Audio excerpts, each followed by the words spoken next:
காரணம் அங்க ஏதோ ஒண்ணு நடந்திருக்கு. நான் பார்த்தப்போ ஸ்ருதியோட அப்பா அம்மா தான் உங்ககிட்ட பேசிக்கிட்டு இருந்தாங்க.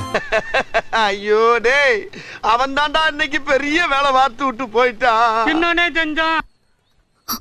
உங்க 2 பேருக்குள்ள என்ன இல்லீகல் அஃபேர் இருக்கான்னு கேக்குறாங்க. கருத்து சுதந்திரத்துக்கு வழி விடணும்டா, கேள்விகள் கேட்க விடணும். கேள்வி கேட்டு அது பதில் சொன்னாதான் ஞானம் பிறக்கும். இருக்காங்க அவங்க எப்படி இப்படி எல்லாம் பேசலாம்? அவங்க கொஞ்சம் கூட அறிவே இல்லாம அசிங்கமா பேசிருக்காங்க.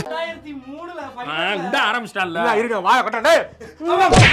ஃபேண்டசி பேசாதீங்க. இன்று வரைக்கும் இந்த ரெஸ்டாரண்ட் விட்டு போக மாட்டேன்னு எனக்கு ப்ராமிஸ் பண்ணுங்க.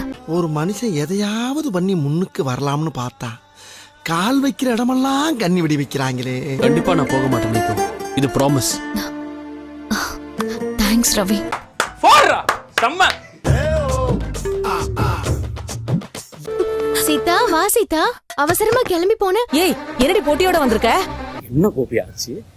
என்ன நடந்துச்சு? நீ ஏன் இப்படி ஆடி போய் அசந்து போய் நின்னுக்கிருக்க? தாண்டி ஆனா துணியோட வந்திருக்க, மாப்பிளையும் கூட வரல.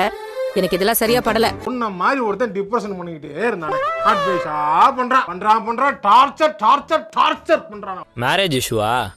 கல்யாணம் ஆகி கொஞ்ச நாள் நல்லா தான் இருக்கீங்க, அப்புறம் சண்டை போட்டுக்கிறீங்க. நீ எந்திரிக்கல, நீ எந்திரியா போல. எந்திரிக்கதான் மாஸ்டர் ரொம்ப நேரமா ட்ரை பண்ணிட்டு இருக்கேன், முடியல மாஸ்டர். முடியலையா? அவர் தப்பா உணர்ந்து அவர் வந்தா வரட்டும். நான் இங்க இருக்கிறது உங்களுக்கு பிரச்சனையா இருந்தா சொல்லுங்க. நான் எங்கயாவது ஹாஸ்டல் போறேன். அட போ சொல்லுமா.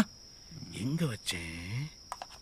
கோச்சுக்கிட்டு எங்க வீட்டுக்கு வந்துட்டா. ஐயோ என்னாச்சு? அவன் ஏதாவது சண்டை போட்டான், நான் சீதா அடிச்சேன், நான் சொல்ல அவன் கைய உடைச்சறேன். நீ உணர்ச்சி வச்சத அடக்கு, சென்டிமெண்ட கட்டுப்படுத்து, அப்பதான் உனக்கு நல்லது. அவரும் ஏதோ டென்ஷன் ஆகி கோவமா பேசியிருக்காரு.